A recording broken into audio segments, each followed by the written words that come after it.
What's up, y'all? This is Marshall Lee of DonkeyJawProjects.com, and today we're going to be checking out some stuff by Sam Kieth. This is called Samplings and Dabblings, a Cartoon Art Museum Exhibition. I'm not sure where I got this book. I don't remember, but they did an exhibit for Sam Kieth. And why am I doing a book about a video about this is because I'm really getting into mixed media, collage, art. I love making comic books. I love Sam Kieth's work on Marvel Comics Presents, and I love his covers on there. And of course, there's Maxx as well, which I really like. And he's done a lot of other interesting work. And so, yeah, apparently this February 23, June 6 through June 16 on 2013, they had an exhibition. And this is the book from that, showing a lot of his art. Let me just make sure I got it. Okay, so you guys can see. Published by IDW and Cartoon Art Museum, apparently. There's a really lengthy interview here by Sam Kieth, or of Sam Kieth. It's relatively unedited. He really just gets into all kinds of things in this. I read most of it. I still have like a little bit more to go, but I read, most of the stuff that I'm super interested in, and I'll catch up with the rest later. Mostly, I wanted to just share the art, and you can see how long this interview is. It's looking like it's around 10 pages long or something. I read most of it, like I said, but yeah, so here we go. It's separated into a few different sections. First section, drawing, paintings. Content. Oh, yeah, okay. Drawings and paintings. 2 comics, Maxx and Trout. Oh, I mean 2 comics, Maxx and Trout. And this is from Epicurus, I think it's called. And this is after he did Sandman and before he did Marvel Comics Presents. He was doing this indie thing, and he does talk about in the interview that, he's not super fond of his work on Sandman. He didn't feel like he was able to really do what he does best, and for whatever reason didn't jive with that work super amazingly. And he felt like when he did Epicurus, that was like a way for him to like prove himself. And then he got the Marvel gig with Marvel Comics Presents, and that was like a golden opportunity for him. So, he took advantage of it. And he had, what's really cool is the covers, because he did way more covers than he did interiors, but he did do a decent amount of interiors as well. So anyways, just wanted to get into this. I'm seeing a lot of this for the first time in a while. So I'm kind of reacting to it as I see it. I've gone through this book, in the past, but it's been a while since I've fully, taken a look. So this is pretty interesting. Watercolor, acrylic, cork, dyes, hair, stamp pad. Like he tells like all the stuff that he used. So cork, I guess he used like some kind of disintegrated cork board type stuff, which is interesting. And, yeah, like I said, starting right off the bat with some mixed media. There's hair in here somewhere, I guess. Yeah, I don't know. Pretty cool. And then this is similar to like, I think this would be something maybe that's even in Maxx. It definitely looks kind of like material from the Maxx. I see some like regular like Bic pens and stuff, and different things, but let's see, watercolor, marker, dyes, colored pencil, stamp pad. Oh, so he's using like ink pads and stuff for stamping, which is pretty cool. That's something I've been getting into a little bit. Sam's meat. I see gouache, gel medium, like he's just all over the place. Piece of a plush toy, candy, wire, clay, debris. I mean, it's pretty amazing, this stuff. Hopefully you guys can see it really well. Yeah, I wish I could see these in person. I bet And you can see like the canvas, like there's some kind of either watercolor paper or canvas. And then there's all other layers on top. Like if you look at it closely, there's a little bit of a glare from my light and stuff too, but hopefully that's not too bad for you guys. And here we go. This is kind of like some comics. It almost looks like these are paste ups of word balloons and stuff. So acrylic, sand, glue, like anything. And that's the thing that I think is really cool when we're thinking about making comics and stuff, like especially nowadays, and it was already the case then because he was doing stuff like this in Maxx, but nowadays, like, you can print anything. So don't just think you have to use ink and pencil and whatever. You can literally use anything to print nowadays. So yeah, some pretty cool stuff. Bonsai stuff, trees and stuff. This is pretty weird, like anatomy situation. Some exaggeration, but then some stuff that's a little bit normal. Pretty cool. I love like the shape language in this is just interesting. And then I don't know what's going on there, but it's cool looking. Yeah. Colored pencil stuff.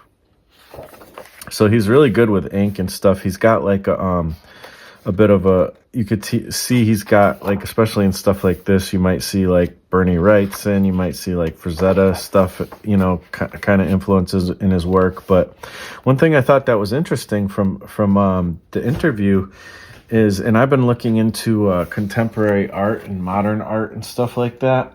In fact, they got a couple books here that I've been digging into. This modern art book, History from Impressionism to Today. Pretty cool. And the art book, this is like all kinds of history of art and not just modern, but older stuff than that. So I've been digging into that stuff, seeing what I can learn.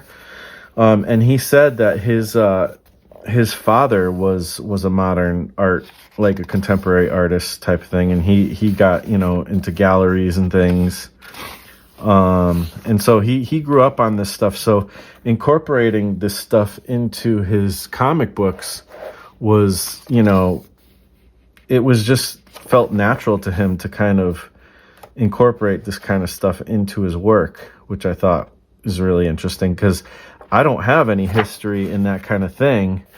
And you always, it's interesting when you learn about different artists, and sometimes you find out, oh, well, there's a very obvious reason they're doing the things they're doing. This is kind of interesting. I've read this before, and he's like, he wanted to be able to draw women who aren't like a typical, like, model type, any kind of woman in any kind of way, so that's interesting. And now we get into the comic stuff, and you can see like the what do you call it, the Arkham Asylum stuff, which I don't have those books. Like, look at this, is pretty wild. He's kind of taking a drawing and splitting. It looks like he cut out pieces of paper of maybe this drawing, kind of scan, like the scanner art stuff that I like to do. It looks like he's doing that. I'm trying to learn to do. Looks like he's kind of doing that and cutting it out and like repeating it and then drawing on top of it. Like, that's a really cool technique. Like, that's the kind of stuff I want to start doing. And one thing I like about mixed media and collage work and stuff is you could see like the mood in here, like the madness and the different kind of moods and emotions you can bring into stuff when you're using some of these techniques. I feel like you can really set the mood. Here's some of his like Epicurus stuff. Epicurus's bulldog. Yeah, this is all like Epicurus stuff. Really beautiful ink work. I think he's probably using a little bit of, he might be using some ink wash type techniques here and there. He just uses all the techniques, all the ink techniques, It's really interesting. This crowd back here is kind of cool. It's like like you see these kind of simple crowds sometimes, but this one's so like like little caricatures and stuff. It's hard to, you might not be able to see, but like, hopefully, it's kind of cool though. It's like, and you can see there's a paste up right there too for lettering. But yeah, you don't see it quite like that sometimes. That's fun. So yeah, he draws, I love how he draws women. He's really good at the female figure, more Epicurus stuff. This stuff is really impressive. I'd like to get a hold of this work, the Epicurus stuff. It's really cool. And it's just like look at the shadows from the trees and stuff and the light. It's just, he does some cool stuff. He knows what he's doing. He's a great ink slinger. And this is like a little sketch to probably set up the idea of what he was trying to go for as in something.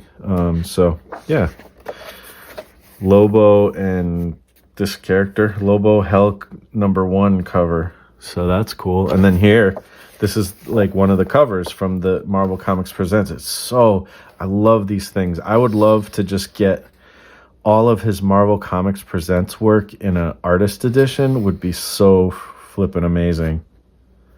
Because to me, that's peak. I mean, I love his stuff anyways, but that's kind of peak Sam Kieth stuff. Here's some more of it. He talks about in the interview, both of these covers, he says this is him kind of going a bit overboard, and he thinks that's kind of too much, and he admires artists who have, you know, the kind of like they're courageous enough to have this much white space, especially for comic book illustration, because people don't really do that. And he had to fight Marvel to make sure they let him use that much white space. They wanted to make that like some kind of color or some kind of background or whatever. And there's the thumbnail for it, which is pretty cool to see that. So yet another amazing Sam Kieth cover. I mean, he is a master when it comes to this. And you can see he's using negative space again, really cool, but just with black. And I love, you know, the opposite covers too with, there's so many amazing ones with Ghost Rider and Cable.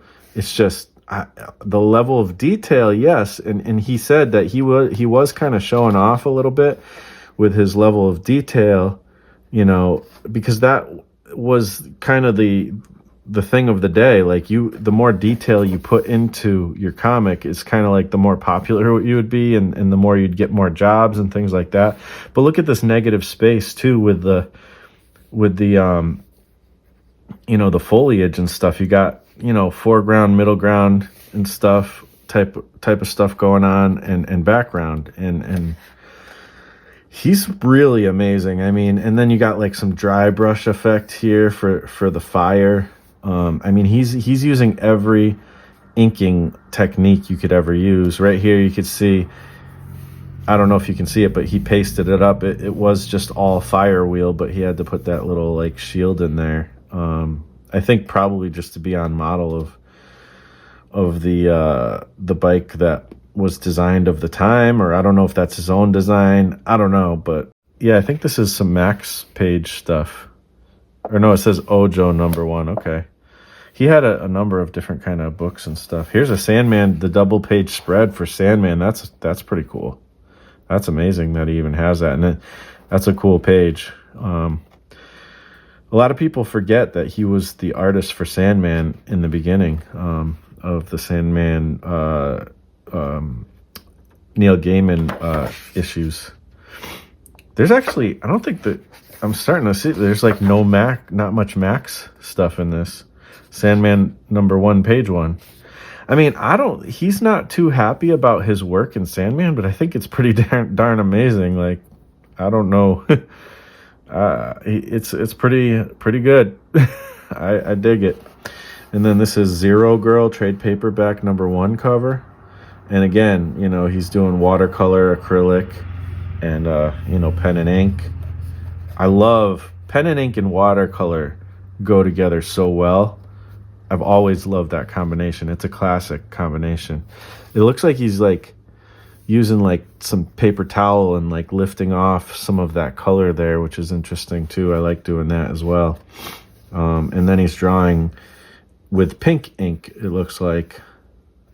possibly, or I don't know. There's a lot of different techniques you can use, but he really goes for it. Oh, here's some Maxx stuff. So cool. We got Maxx. And I think, yeah, there's 2 more sections. Here's Maxx cover number 1. Really simple. Again, he does this. He's done this so many times, this kind of stance, this crouching stance. And I love the ink splatter, the white ink splatter work there. It's, you could see the texture of it a little bit better in these than you can see in the actual cover. And if there's I remember cartoonist kayfabe, they'd always talk about arm hair, whoever draws the best arm hair. I think Sam Kieth hands down is the best arm hair drawer. And I always loved all these phone cord things. They might not make much sense, but I love them. And I actually did my own version of one of his covers for my book. What is it called? Darby Cufflink, Gentleman Avenger of Comics. And that was a fun cover, homage cover to do. And this is, again, great Sam Kieth against, fighting Mr. Gone. Really cool stuff. He talks about the whole development of Maxx and where it went and why it was so weird and this and that. And it's interesting. There's a lot of cool stuff in the interview. This is really cool. Watercolor, acrylic, pen and ink, Mr. Gone cover. It's cool because you get this almost expressive, minimalistic thing with the clothing and then there's he exaggerates a lot, and you got this background that's kind of weird. But then he goes in to this section right here, and he gets into detail. And so it's pretty cool to see where he decides, and he talks about this too in the interview, where he decides to put detail and then where he pulls back and keeps it look how simple this is. I mean, it's pretty cool. And that's something I'd love to be able to kind of know the language of my art so well that I know when it's when to hold them, know when to fold them, type of thing. And you got to know when to go all in as well. So pretty cool. I don't know what this is. I mean, he's got, and this looks very Bill Sienkiewicz, and then what's is it Ralph Steadman? I think the guy who Bill Sienkiewicz talks about being influenced by. Ralph Steadman. I'm literally British illustrator. Yeah, I got the name right. Okay, cool. Ralph Steadman. It looks very Ralph Steadman, Bill Sienkiewicz-esque, and he talks about Bill Sienkiewicz being an influence. And it's cool. See, in the Maxx, he would do this a lot, where he'd have just kind of ink stuff, but then he'd have a section that's colored pencil or paint, watercolor, and he would just mix it up. And it's really cool to see that you can really put anything together and make it work if you want. Maxx number 19, page number 3. This is cool too. Maxx number 22, page 21. It's amazing. Look at these shapes. It's just a circle. He talks about that too. Sometimes he'll do a circle, and that's the shape of Wolverine or the Maxx or whatever, and obviously of this character. But then he's got these detail areas. So you got that simple, kind of very simplistic shape, but then you got, and even this shape, it's very defined, same here. But it's also got all this detail in there. And this is fake muscle stuff, but you can get away with it because he's this weird slug character and stuff. So, but he knows his anatomy. So you can really, do some interesting stuff if you know your stuff, and then you kind of deviate. But I don't think you even have to always know your stuff, but they do say that's the best way to really do it. But you could do interesting stuff no matter what. Just be creative, enjoy making stuff, and that's cool. This is really, when you look at this as a mixed media, the application and stuff, the texture here is really cool. and it's just, he says, just pen and ink, watercolor, and acrylic. But he's using some techniques. I don't know what he's painting on to get that. Like, he's doing something here to get some really interesting texture, and I'm not sure exactly what that is. But you know, for me, I might use like a gel plate or something to do that. Or they have like kind of medium or whatever, like medium paste. I don't know what you call it, like acrylic medium paste or whatever. Or there's different things you can use to get to intentionally put texture onto your canvas, your paper, your whatever. And you can see he's doing it here a lot as well. So that's interesting. And there's even like you can see like here, it's intentional, but it's like it's smudged lines. And sometimes you get those smudges by accident and you're like, crap, I just messed up my drawing. And then look at this face. It's just like the scribbly, like it's not even like, it almost looks unfinished, you know, but you can do so much just with design. Like you can have the most rudimentary marks, but if you have good design, it's just, it looks cool anyways. Like this doesn't look finished, but for this effect, it kind of works because it should be blurry if he's like moving really fast. Now, what's even happening here? I don't know. You know, this is like, I don't know if, is her name Sarah in the book? I forget. You know, he has a few different female characters, and it's not that I don't remember the character. It's just like, it's been a while since I read the book, for one, and for two, it was a weird book and I didn't know what was going on so often, especially as a young kid reading it, you know, at like teenager or even like 20s and stuff, you know. So anyways, there's so much texture, really cool stuff. Maxx 15 cover, pretty neat. Some really cool scale. Like what a weird character. And if you didn't have a little Maxx right there, you wouldn't catch the scale of it. And it's really cool. And I mean, obviously this one does the same thing. I love it. It reminds me of, you know, Star Wars with the AT-AT, whatever they're called, those big robot monster things. AT-ATs or something like that. Again, so cool. Ink on paper. He just says pen and ink on paper, which is like, there's obviously watercolor or something, some other stuff going on here. It's just so cool. And he's great at like cartooning. He's so good at like mixing cartooning or like a cartoony style, an exaggerated cartoony style with more detail. I love it. It's like, I hope to one day be that versatile and, you know, have this kind of design sense as well. And it doesn't work every time, but he's not afraid to experiment and try things. And I don't know, for me, it's super inspiring. This one's interesting too, and it's like a whole different vibe. Like look at the vibe here and then the like the feeling and emotion here.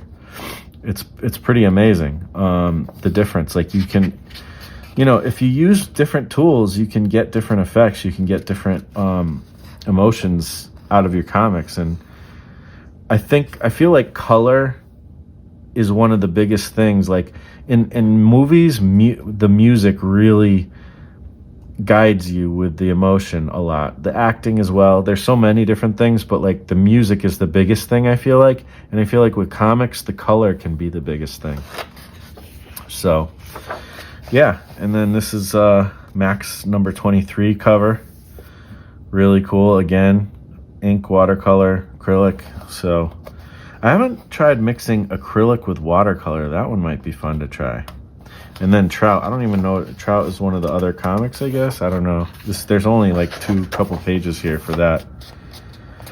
I'm not sure what Trout is, but it's like almost like sculptural type of collage work and stuff.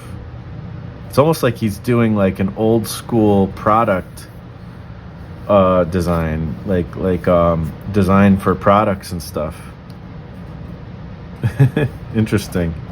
Antique trout bottle, vintage Trout tobacco box. Yeah, I don't know much about the Trout stuff, but yeah. Anyways, that's that. Sam Kieth, playing around with mixed media.